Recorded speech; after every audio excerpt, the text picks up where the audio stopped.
42వ డివిజన్లో జనసేన పార్టీ నాయకురాళ్ళు విజయలక్ష్మి గారు, నిర్మలా గారి ఆధ్వర్యంలో జెండా ఆవిష్కరణ కార్యక్రమం చేసుకోవడం జరిగింది. గత కొంతకాలంగా అనేక సమస్యల మీద ఖమ్మం జిల్లాలో కానీ, ఖమ్మం నియోజకవర్గంలో కానీ ప్రజల తరపున జనసేన పార్టీ పోరాటం చేస్తూ ఉంది. ఆ పోరాటానికి ఆకర్షితులై అనేక మంది మహిళలు, యువత ఈరోజు ముందుకు పవన్ కళ్యాణ్ గారి సిద్ధాంతానికి అనుగుణంగా రాజకీయాల్లో భాగస్వామ్యం అవ్వాలి, ప్రజలకు మంచి చేయాలనే ఆలోచనతో ఈరోజు విజయలక్ష్మి గారు, నిర్మలా గారు ముందుకొచ్చారు. ఇలాంటి మహిళలు ముందుకొచ్చి రాజకీయాలు చేస్తేనే ఒక మార్పు చెందుతుందని పవన్ కళ్యాణ్ గారు ఎప్పుడూ చెప్తూ ఉంటారు. ఆ మార్పుకు అనుగుణంగా ఖమ్మం జిల్లాలో కూడా ఈరోజు రోజు రోజుకి పార్టీ బలోపేతం అవుతూ ఉంది. అదేవిధంగా రాబోయే కార్పొరేషన్ ఎలక్షన్లో కూడా జనసేన పార్టీ బలంగా ఖమ్మం నగర కార్పొరేషన్లో పోటీ చేస్తుంది. కాబట్టి దానికి అనుగుణంగా మేము అనేక డివిజన్లలో సమస్యల మీద పోరాటం చేస్తూ ఉన్నాం.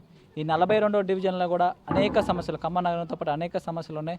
ముఖ్యంగా ఖమ్మం నగరానికి వస్తే ఉపాధి, విద్యా అవకాశాలు చాలా తక్కువగా ఉన్నాయి.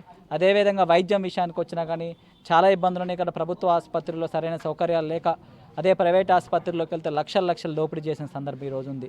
అదేవిధంగా చదువుకున్న యువతకి ఉద్యోగ అవకాశాలు కానీ, ప్రైవేటు ఉద్యోగాలు కూడా ఈరోజు దొరకని పరిస్థితి ఖమ్మం జిల్లాలో ఉంది.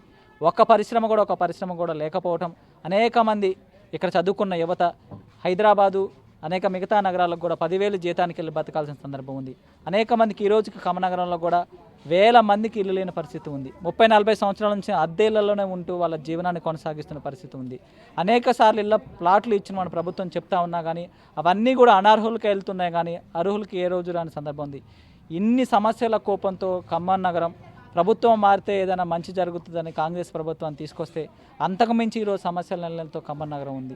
సంక్షేమ పథకాలు అందక, అభివృద్ధి లేక, ఉపాధి అవకాశాలు లేక ఖమ్మం నగరంలో ఈరోజు ఇబ్బంది పడుతున్న సందర్భంలో జనసేన పార్టీ అనేక సమస్యల మీద పోరాడుతూ రాబోయే కార్పొరేట్ ఎలక్షన్లో మార్పు కోసం యువతని, మహిళలని ముందుకు తీసుకొచ్చి నిలబెట్టి ఒక మార్పును తీసుకొస్తున్న ఈ సందర్భంగా తెలియజేస్తూ మరి ఒక్కసారి ప్రజలందరికీ విజ్ఞప్తి చేస్తూ ఉన్నాం. ఒక కొత్త మార్పు కావాలి. వాళ్ళు పోతే వీళ్ళు పోతే వాళ్ళు తిప్పటం వల్ల మన ఖమ్మం నగరానికి ఏం మంచి జరగట్లేదని మీ అందరికీ తెలిసిన విషయమే. యువతకి, మహిళలకి రాజకీయ అవకాశాలు కల్పించే ఏకైక పార్టీ పవన్ కళ్యాణ్ గారు, జనసేన పార్టీ. పవన్ కళ్యాణ్ గారు ఈ రోజున ఈ యొక్క అధికార భాగస్వామ్యంలో అయిన తర్వాత ఏ విధమైన అభివృద్ధిని ఆంధ్రప్రదేశ్లో చేస్తూ ఉన్నారో అందరికీ తెలిసిన విషయమే. ఈ రోజున 70 సంవత్సరాలు రోడ్లు లేని గిరిజన గ్రామాలకి రోడ్లు వేసిన యొక్క చరిత్ర పవన్ కళ్యాణ్ గారిది. కరెంటు లేని గ్రామాలకి కరెంటు తీసుకొచ్చిన చరిత్ర పవన్ కళ్యాణ్ గారిని. గ్రామ అభివృద్ధిలో ఆయన చేసిన పరిస్థితి ఈరోజు మీరు చూస్తూ ఉన్నారు. అలాంటి అభివృద్ధి ఖమ్మం నగరంలో కావాలి అంటే నిబద్ధత గల నాయకత్వం కావాలి. అలాంటి నిబద్ధత గల నాయకత్వాన్ని అవకాశం కల్పించే ఏకైక పార్టీ జనసేన పార్టీ. కాబట్టి ప్రజలందరూ కూడా ఈ యొక్క జనసేన పార్టీని ముందు తీసుకెళ్ళని సందర్భంగా తెలియజేసుకుంటూ నాకు ఈ అవకాశం ఇచ్చిన మీడియా మిత్రులందరికీ ధన్యవాదాలు తెలియజేస్తాను. ఈ జనసేన పార్టీలో జాయిన్ అవ్వటం మాకు ఎంతో సంతోషంగా ఉంది. ఎందుకంటే కొన్ని పార్టీలు మేము ఇంతకుముందు పని కూడా చేశాము, కానీ అందులో చాలా కార్యక్రమాలు చేద్దాం అనుకున్నాం కానీ చేయలేకపోయాము. ఇందులో మాత్రం పవన్ కళ్యాణ్ గారి స్ఫూర్తితో అడవుల్లోనే రోడ్లు వేశారు.